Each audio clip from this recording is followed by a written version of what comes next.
अस्सलाम वालेकुम दोस्तों, इस वक्त हम मौजूद हैं, पहुंच चुके हुए हैं कैंट स्टेशन पर। कराची कैंट स्टेशन, ठीक है। बड़ा ही कभी बहुत अच्छा ये स्टेशन हुआ करता था, मगर इस वक्त जो है स्टेशन की अगर मैं आपको हालत दिखाऊं तो मेरे ख़्याल से सबसे बुरा स्टेशन जो कहलाएगा वो कैंट स्टेशन है। ये देखें, वो सामने आपको जो है वो कचरा ही कचरा नज़र आ रहा होगा। ये कैंट स्टेशन की हालत है कि कैंट कराची जो है वो कभी रोशनियों का शहर हुआ करता था, मगर इस वक्त कराची जो है वो रोशनियों का शहर नहीं है, वो इस वक्त कचरे का शहर बन चुका है।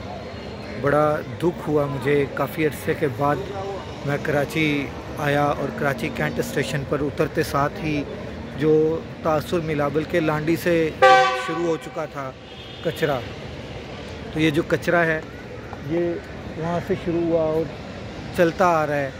ये पता नहीं क्या इन लोगों ने कर दिया है, हमारे हुक्मरानों ने, सियासतदानों ने, कि ये इतनी अहम पॉइंट है, ये एक तारीख़ रखता है ये अपने अंदर, ये बहुत कुछ समाये हुए है अपने अंदर, और वहाँ पर ये सूरत हाल है कि कचरा ही कचरा आपको नज़र आता है। मैं अपने इस व्लॉग के ज़रिए कराची की इंतज़ामिया, ख़ुसूसन सिंध हुकूमत से और वफाकी हुकूमत से, क्योंकि ये स्टेशन जो हैं वो वफाकी हुकूमत के अंडर आते हैं, तो मैं इनसे दरख्वास्त करना चाहता हूँ कि खुदारा एक सकाफ़ती विरसा है कराची का कैंट स्टेशन, जो इस टाइम सबसे बड़ा स्टेशन भी कहलाता है। यहाँ पर बहुत सी गाड़ियों के पार्किंग की जगह है, जंक्शन है, बाकायदा बहुत बड़ा जंक्शन है। इसमें अगर हम इस तरह से कचरे को दिखाएंगे तो हमारे मुल्क में सियाहत नहीं आएगी। सियाहत के लिए ज़रूरी है कि हम इसको खूबसूरत करें, इसको रेनोवेट करें, इसकी हम तज़ीन व आराइश करें। अगर हम तज़ीन व आराइश करने में कामयाब हो जाते हैं तो उम्मीद है कि हम कराची को खूबसूरत और दोबारा से रोशनियों का शहर बना सकते हैं। यकीन करें कि कराची शहर कभी रोशनियों का शहर हुआ करता था।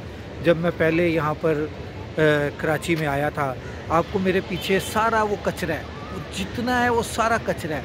ये सिर्फ ये नहीं है, लांडी से थोड़ा सा पहले जब मैंने देखना शुरू किया, बाहर खिड़की खोली और खिड़की खोल के मैंने देखना शुरू किया तो इतना कचरा था कि मैं आपको बता नहीं सकता कि वहाँ से शुरू हुआ है, यहाँ तक आया है। यार हम क्या पूरी दुनिया को दिखा रहे हैं कि हमारा मुल्क कचरा है?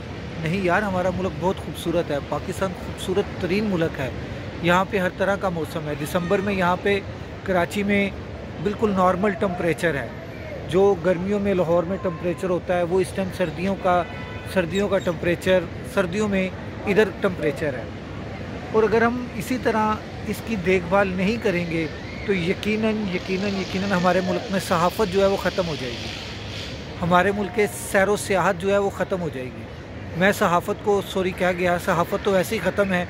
उनको ये कचरे नज़र नहीं आते, उनको कोई ऐसी चीज़ नहीं नज़र आती जो हुकूमत के अगेंस्ट होती है। ये सिर्फ हम जैसे व्लॉगर्स हैं जो ये इस तरह की चीज़ें दिखाते हैं कि ये चीज़ हमें एक्सेप्ट नहीं है, और यकीन करें मुझे एक्सेप्ट नहीं है कि कराची की इतनी बुरी हालत हो। यार कराची एक रोशनियों का शहर था, अगर हम इस रोशनियों के शहर को कचरे में तब्दील कर रहे हैं तो फिर तो हम इंसान नहीं हैं। जो कराची के बशिंदे हैं, जो कराची के रिहायशी हैं, उनसे भी मैं अपील करना चाहता हूँ कि वो कम से कम कचरा फेंकते हुए कचरा बॉक्स में डालें। ये इस तरह से जो ये सब कुछ हो रहा है, ये कुछ नहीं होना चाहिए। खुदारा पुरज़ोर अपील कर रहा हूँ, कराची को कचरा बनने से बचाइए। कराची में बिल्डिंग्स बहुत होंगी जो इधर से मुझे आते हुए नज़र आना शुरू हो गई थी, मगर ये तरक्की नहीं है। तरक्की तो ये थी कि हम इसको साफ़ सुथरा रखते। मैं first expression sometime last expression, इसीलिए मैं कहता हूँ कि मेरा एक्सप्रेशन जो कराची स्टेशन पर पहुंचकर हुआ है वो बहुत ही गलत है। खुदारा कराची को साफ़ सुथरा, नीट एंड क्लीन बनाइए। میں انشاءاللہ آگے کراچی بھی وزٹ کروں گا، وہ بھی سارا آپ کو دکھاؤں گا، اور کراچی سے پھر واپسی جو ہے وہ میں نے تیز گام کی ٹکٹیں کروائی ہیں۔ انشاءاللہ اب تیز گام کے اندر کی ویڈیو بناؤں گا۔